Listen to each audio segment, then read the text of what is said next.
ಪಹಲ್ಗಾಮ್ನಲ್ಲಿ ನಡೆದಂತಹ ಉಗ್ರರ ಪೈಶಾಚಿಕ ಕೃತ್ಯಕ್ಕೆ ಮತ್ತೊಂದು ಸಾಕ್ಷಿ ಲಭ್ಯವಾಗಿದೆ. ನರಹಂತಕರ ನರಮೇಧದ ಮತ್ತೊಂದು ದೃಶ್ಯ ಲಭ್ಯವಾಗಿರುವುದು. ಪಹಲ್ಗಾಮ್ ದಾಳಿಯ ಮತ್ತೊಂದು ಭೀಕರ ವಿಡಿಯೋ ಸಿಕ್ಕಿರುವುದು. ಕಾಡಿನಿಂದ ಹೊರಬಂದು ಏಕಾಏಕಿಯಾಗಿ ಗುಂಡಿನ ದಾಳಿ ಮಾಡಿರುವಂತಹ ವಿಡಿಯೋ ಲಭ್ಯವಾಗಿದೆ. ನರಹಂತಕರು ಹೇಗೆ ನಡೆಸಿಕೊಂಡ್ರು ಅಲ್ಲಿನ ಪ್ರವಾಸಿಗರನ್ನ, ಯಾವ ರೀತಿ ಅಟ್ಯಾಕ್ ಮಾಡಿದ್ರು ಅನ್ನೋದಕ್ಕೆ ಮತ್ತೊಂದು ಸಾಕ್ಷಿ ಲಭ್ಯವಾಗಿರೋದು. ಅಲ್ಲಿನ ಪೈನ್ ಅರಣ್ಯ ಏನಿದೆ, ಆ ಅರಣ್ಯದಿಂದ ಬಂದ ತಕ್ಷಣನೇ ಏಕಾಏಕಿಯಾಗಿ ಗುಂಡಿನ ದಾಳಿಯನ್ನ ಮಾಡ್ತಾರೆ. ಉಗ್ರರಿಂದ ಪ್ರವಾಸಿಗರ ಮೇಲೆ ಯದ್ವಾತದ್ವಾ ಫೈರಿಂಗ್ ಆಗುತ್ತೆ. ಏನಾಗ್ತಾ ಇದೆ ಅಂತ ನೋಡೋಷ್ಟರಲ್ಲಿ ಹೇಗೆ ತಪ್ಪಿಸ್ಕೊಳ್ಬೇಕು, ಏನು ಎಂತು ಯೋಚನೆ ಮಾಡೋದಕ್ಕೂ ಕೂಡ ಅವ್ರಿಗೆ ಟೈಮ್ ಇರಲಿಲ್ಲ. ತಕ್ಷಣಕ್ಕೇನೆ ಫೈರಿಂಗ್ ಶುರುವಾಗುತ್ತೆ. ಏಕಾಏಕಿಯಾಗಿ ಅರಣ್ಯದಿಂದ ಬಂದಂತ ಉಗ್ರರು ಈ ರೀತಿ ಅಟ್ಯಾಕ್ ಮಾಡಿರುವಂತಹ ದೃಶ್ಯ ಲಭ್ಯವಾಗಿರೋದು. ಆ ಎರಡೂ ದೃಶ್ಯಗಳನ್ನು ಕೂಡ ನೀವು ಗಮನಿಸ್ತಾ ಇದ್ದೀರಾ. ಮೊದಲನೇ ದೃಶ್ಯದಲ್ಲಿ ಅಟ್ಯಾಕ್ ಮಾಡ್ತಾ ಇರೋದು ಕಾಡಿನಿಂದ ಏಕಾಏಕಿಯಾಗಿ, ಅಂದ್ರೆ ಆ ಬೈಸರನ್ ಪ್ರದೇಶ ಏನಿದೆ ಅದರ ಸಮೀಪದಲ್ಲಿ ಅಥವಾ ಅಲ್ಲಿ ಇರುವಂತ ಅರಣ್ಯ ಏನಂದ್ರೆ ಪೈನ್ ಅನ್ನುವಂತ ಅರಣ್ಯ ಇದೆ. ಆ ಅರಣ್ಯದಲ್ಲಿ ಅಡಗಿಕೊಂಡಿದ್ದಂತ ಇವರು ಈ ರೀತಿಯಾಗಿ ಏಕಾಏಕಿಯಾಗಿ ಬೈಸರನ್ ಪ್ರದೇಶ, ಹುಲ್ಲುಗಾವಲು ಪ್ರದೇಶ ಏನಿದೆ ಅಲ್ಲಿಗೆ ಬರ್ತಾರೆ. ಎಂಟ್ರಿ ತೆಗೆದುಕೊಂಡ ತಕ್ಷಣನೇ ಅವ್ರಿಗೆ ಯೋಚನೆ ಮಾಡೋದಕ್ಕೂ ಅವಕಾಶ ಇರೋದಿಲ್ಲ. ಪ್ರವಾಸಿಗರಿಗೆ ಏನಾಗ್ತಾ ಇದೆ ಇಲ್ಲಿ, ಯಾರಿವ್ರೆಲ್ಲ ಅದನ್ನ ಯೋಚನೆ ಮಾಡೋದಕ್ಕೂ ಆಗಲ್ಲ. 10-15 ನಿಮಿಷದೊಳಗೇನೆ ಈ ಅಟ್ಯಾಕ್ ನಡೆಯುತ್ತೆ. ಯದ್ವಾ ತದ್ವಾ ಫೈರಿಂಗ್ ಮಾಡ್ತಾರೆ. ನೆಕ್ಗೆ, ಎದೆಗೆ, ಹಣೆಗೆ ಶೂಟ್ ಮಾಡಿ ಕೊಂದು ಹಾಕಿದ್ದಾರೆ. ಆ ದೃಶ್ಯಗಳು ಲಭ್ಯವಾಗಿದ್ದಾವೆ, ನೀವು ನೋಡ್ತಾ ಇದ್ದೀರಾ. ಮತ್ತೊಂದು ದೃಶ್ಯದಲ್ಲಿ ಗಮನಿಸ್ತಾ ಇದ್ದೀರಾ ಹೇಗೆ ಅಟ್ಯಾಕ್ ಮಾಡ್ತಾ ಇದ್ದಾರೆ. ಉಗ್ರರ ದಾಳಿಯ ಭೀಕರ ದೃಶ್ಯಗಳನ್ನ ನೀವು ಗಮನಿಸ್ತಾ ಇದ್ದೀರಾ. ಅಲ್ಲಿ ಪ್ರವಾಸಿಗರಿಗೆ ನೋಡಿ ಗುಂಡಿಟ್ಟಂತ ಆ ಗನ್ನಿಟ್ಟು ಶೂಟ್ ಮಾಡ್ತಾ ಇರುವಂತ ಮತ್ತೊಂದು ದೃಶ್ಯವನ್ನು ಗಮನಿಸ್ತಾ ಇದ್ದೀರಾ. ನರಮೇಧಕ್ಕೂ ಮುನ್ನ ಹೊಂಚು ಹಾಕಿದ್ದರು ಈ ಉಗ್ರರು. ಪಹಲ್ಗಾಮ್ನಲ್ಲಿ ಅಡಗಿ ಕೂತ್ಕೊಂಡಿದ್ರು ಉಗ್ರ ರಾಕ್ಷಸರು. ಪೈನ್ ಮರಗಳ ಮೇಲೆ ಅಡಗಿದ್ದಂತ ಪರಮ ಪಾಪಿಗಳು. ಈಗಾಗಲೇ ಹೇಳಿದಾಗೆ ಪೈನ್ ಅರಣ್ಯದಲ್ಲಿ ಇವರು ಅಡಕೊಂಡಿದ್ರು. ಅಲ್ಲಿಂದ ಇಲ್ಲಿಗೆ ಬರ್ತಾರೆ ಆ ಪ್ರದೇಶಕ್ಕೆ. ಪ್ರವಾಸಿಗರು ಹೆಚ್ಚು ಸೇರೋದಕ್ಕೆ ಕಾಯ್ತಾ ಇದ್ರು, ಹೆಚ್ಚು ಪ್ರವಾಸಿಗರು ಬರಲಿ ಅಲ್ಲಿ ಅಂತ. ಪ್ರವಾಸಿಗರ ಸಂಖ್ಯೆ ಹೆಚ್ಚಾಗ್ತಾ ಇದ್ದಂತೆ ಉಗ್ರರು ಏಕಾಏಕಿಯಾಗಿ ಎಂಟ್ರಿ ಕೊಟ್ರು. ಪೈನ್ ಮರಗಳ ಮೇಲೆ ಕೂತ್ಕೊಂಡು ಹೊಂಚು ಹಾಕಿ ಕಾಯ್ತಾ ಇದ್ರು. ಪ್ರವಾಸಿಗರು ಇನ್ನೂ ಕೂಡ ಬರ್ತಾ ಇದ್ದಾರೆ, ಬರ್ಲಿ ಅಂತ. ಪ್ರವಾಸಿಗರು ಹೆಚ್ಚಾಗ್ತಾ ಇದ್ದಂತೆ ಅಟ್ಯಾಕ್ ಮಾಡುವುದಕ್ಕೆ ಶುರು ಮಾಡಿದ್ರು.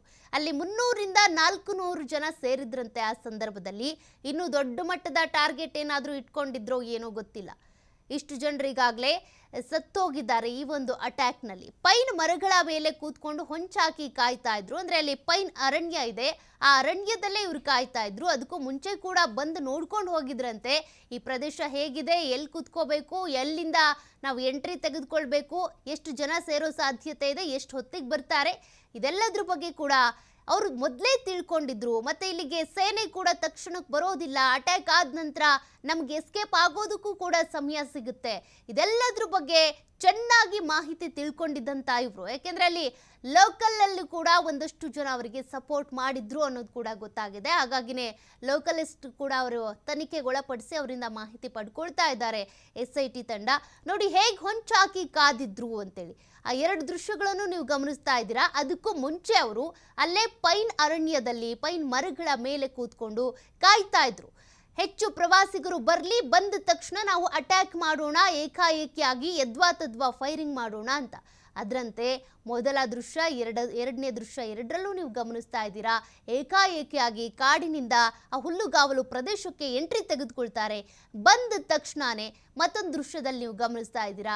ಅಲ್ಲಿ ಪ್ರವಾಸಿಗರು ಏನಿರ್ತಾರೆ, ಅವ್ರು ಎಂಜಾಯ್ ಮಾಡ್ತಾ ಇರ್ತಾರೆ, ಫೋಟೋ ತೆಗೆಸ್ಕೊಳ್ತಾ ಇರ್ತಾರೆ, ಕುದುರೆ ಸವಾರಿಲಿ ಇರ್ತಾರೆ, ಅಥವಾ ಸ್ನ್ಯಾಕ್ಸ್ ತಿಂತಾ ಇರ್ತಾರೆ. ಅಂಥವ್ರ ಮೇಲೆ ಅಟ್ಯಾಕ್ ಮಾಡಿ ಈ ರೀತಿಯಾಗಿ ರಾಕ್ಷಸಿತನವನ್ನ ಈ ಉಗ್ರರು ಮೆರೆದಿರೋದು. ಸದ್ಯಕ್ಕೆ ಇವ್ರನ್ನ ಸದೆ ಬಡಿಯೋದಕ್ಕೆ ಅಂತ ಈಗ ಕಾರ್ಯಾಚರಣೆ ಶುರುವಾಗಿದೆ. ಆ ಒಂದೊಂದು ದೃಶ್ಯವೂ ಕೂಡ ಬೆಚ್ಚಿ ಬೀಳಿಸುವಂತಿವೆ. ಇನ್ನು ಕಾಶ್ಮೀರದ ಸವಾಸನೆ ಬೇಡ್ವಪ್ಪ ಅನ್ನೋಷ್ಟ್ರ ಮಟ್ಟಿಗೆ ಜನರು ಬೆಚ್ಚು ಬಿದ್ದುಬಿಟ್ಟಿದ್ದಾರೆ. ಅವರಲ್ಲಿ ಹೋಗಿ ಎಂಜಾಯ್ ಮಾಡ್ತಾ ಇದ್ರಲ್ಲ, ಆ ಅಟ್ಯಾಕ್ ಆಗೋದಕ್ಕೂ ಮುಂಚೆ ಪಾಪ ಅನೇಕರು ರೀಲ್ಸ್ ಮಾಡಿ ಹಾಕಿದ್ದಾರೆ, ಫೋಟೋ ಶೂಟ್ ಮಾಡಿ ಹಾಕಿದ್ದಾರೆ. ಬಟ್ ಆ ಅಟ್ಯಾಕ್ ಆದ ನಂತರ ಅಲ್ಲಿ ಹುಲ್ಲುಗಾವಲು ಪ್ರದೇಶ ಏನಿದೆ ಭೀಕರ ಸ್ವರೂಪವನ್ನು ಪಡ್ಕೊಂಡ್ಬಿಡ್ತು. ಹುಲ್ಲುಗಾವಲಿನ ಮೇಲೆ ರಕ್ತದ ಕಲೆಗಳು ಅಂಟೋ ರೀತಿಯಾಗಿ ಆಗ್ಬಿಡ್ತು. ಎಲ್ಲ ಕಡೆ ಕೂಡ ಆ ಪ್ರವಾಸಿಗರು ಪಾಪ ಓಡ್ ಹೋಗೋದಕ್ಕೆ ಅಂತ ಟ್ರೈ ಮಾಡಿದಾಗ ಚಪ್ಪಲಿಗಳು, ಶೂಗಳು ಅಲ್ಲಲ್ಲೇ ಸಿಲ್ಕ್ ಹಾಕ್ಕೊಂಡು ಒದ್ದಾಡಿಕೊಂಡವರು ಹೇಗೋ ಹಂಗೋ ಹಿಂಗೋ ಈಗ ಮನೆ ಸೇರ್ಕೊಂಡಿದ್ದಾರೆ. ಸೇನೆ ಅವರನ್ನ ರಕ್ಷಣೆ ಮಾಡಿ ಅವರವ್ರ ಮನೆಗೆ ಕಳಿಸ್ಕೊಡುವಂಥ ಕೆಲಸವನ್ನು ಮಾಡಿದ್ದಾಗಿದೆ. ಬಟ್ ಅಲ್ಲಿನ ದೃಶ್ಯಗಳೇನಿದ್ದಾವೆ ಒಂದೊಂದು ಕೂಡ ಬೆಚ್ಚಿ ಬೀಳಿಸುವ ಹಾಗಿದೆ. ಎರಡು ದೃಶ್ಯಗಳು ನೋಡ್ತಾ ಇದ್ದೀರಾ ನೀವು. ಹಿಂದೆ ಕೂಡ ಒಂದಷ್ಟು ದೃಶ್ಯಗಳನ್ನ ನೋಡಿದ್ರಿ, ಒಂದಷ್ಟು ಫೋಟೋಗಳನ್ನ ನೋಡಿದ್ರಿ. ಬಟ್ ಈಗ ನೋಡ್ತಾ ಇರುವಂಥ ಆ ದೃಶ್ಯಗಳೇನಿದ್ದಾವೆ ಅವರು ಏಕಾಏಕಿಯಾಗಿ ಪೈನ್ ಅರಣ್ಯದಿಂದ ಎಂಟ್ರಿ ತೆಗೆದುಕೊಂಡ್ರು. ಅದಾದ ನಂತರ ಹಣೆಗೆ ಶೂಟ್ ಮಾಡಿದ್ರು, ತಲೆಗೆ ಶೂಟ್ ಮಾಡಿದ್ರು, ಎದೆಗೆ, ಕುತ್ತಿಗೆಗೆ, ಬೆನ್ನು ಭಾಗಕ್ಕೆ, ಹೀಗೆ ದೂರದಿಂದನೂ ಶೂಟ್ ಮಾಡಿದ್ದಾರೆ. ಇನ್ನೂ ಕೆಲವರನ್ನ ಬಹಳ ಹತ್ತಿರಕ್ಕೆ ಹೋಗಿನೇ ಅವ್ರ ಹೆಸರನ್ನ ಕೇಳಿ ಇನ್ನೂ ಕೆಲವು ರೀತಿಯಾಗಿ ಅವ್ರನ್ನ ಜೊತೆಗೆ ಕೆಟ್ಟದಾಗಿ ನಡ್ಕೊಂಡು ಅದಾದ ನಂತರ ಹಣೆಗೆನೇ ಶೂಟ್ ಮಾಡಿ ಹೋಗಿದ್ದಾರೆ. ಈಗಾಗಲೇ ಅಲ್ಲಿ ಸೇನಾ ಕಾರ್ಯಾಚರಣೆ ನಡೀತಾ ಇದೆ. ಹೇಗೆ ಹೆಣದ ರಾಶಿ ಬಿದ್ದಿತ್ತು ನೋಡಿ, ಆ ದೃಶ್ಯಗಳನ್ನು ಕೂಡ ನೀವು ಗಮನಿಸ್ತಾ ಇದ್ದೀರಾ. ಬಹಳ ಭೀಕರ ದಾಳಿ ಇದು. ದೇಶದಾದ್ಯಂತ ಕೂಡ ಇದಕ್ಕೆ ಆಕ್ರೋಶ ಇದೆ. ಪ್ರತೀಕಾರ ತೀರಿಸ್ಕೊಳ್ಳೇಬೇಕು ಅಂತ ಪ್ರತಿಯೊಬ್ಬ ಭಾರತೀಯನ ರಕ್ತ ಕೂಡ ಕುದೀತಾ ಇದೆ. ಅದಕ್ಕೆ ಹೇಗೆ ಪ್ರತೀಕಾರ ತೀರಿಸ್ಕೊಳ್ಬೇಕು ಅಂತ ಸದ್ಯಕ್ಕೆ ಒಂದು ಕಡೆ ಸೇನೆ ಕಾರ್ಯಾಚರಣೆ ಮಾಡ್ತಾ ಇದೆ, ಮತ್ತೊಂದು ಕಡೆ ಕೇಂದ್ರ ಸರ್ಕಾರ ಈಗ ರಾಜತಾಂತ್ರಿಕ ನಿರ್ಧಾರಗಳನ್ನ ತೆಗೆದುಕೊಂಡು ಅದರ ಮೂಲಕ ಸಮರ ಸಾರ್ತಾ ಇದೆ. ಇದಷ್ಟೇ ಸಾಕಾಗುತ್ತಾ ಪಾಕಿಸ್ತಾನಕ್ಕೆ? ಮತ್ತೊಂದು ಕಡೆ ನೀವು ಗಮನಿಸ್ತಾ ಇದ್ರಿ, ಪಾಕಿಸ್ತಾನದಿಂದನೇ ಬಂದಿರೋ ಹೇಳಿಕೆ, ಪ್ರಧಾನಿ ಕೊಟ್ಟಿರೋ ಹೇಳಿಕೆ, ನಮಗೂ ಇದಕ್ಕೂ ಸಂಬಂಧ ಇಲ್ಲ ಅಂತ. ಬಟ್ ಅದೆಲ್ಲವೂ ಕೂಡ ತನಿಖೆಯ ನಂತರ ಗೊತ್ತಾಗಬೇಕಿದೆ. ಈ ಪಾಕಿಸ್ತಾನ ತಾನು ಮಾಡಿದ ತಪ್ಪನ್ನ ಯಾವತ್ತೂ ಕೂಡ ಒಪ್ಕೊಳ್ಳೋದಿಲ್ಲ, ಯಾವತ್ತೂ ಕೂಡ ಇದೇ ರೀತಿ ಕುತಂತ್ರಿ ಬುದ್ಧಿಯನ್ನ ಮಾಡ್ತಾನೆ ಇರುತ್ತೆ. ಬಟ್ ಈ ಬಾರಿ ತಕ್ಕ ಪಾಠವನ್ನ ಕಲಿಸಲೇಬೇಕಿದೆ.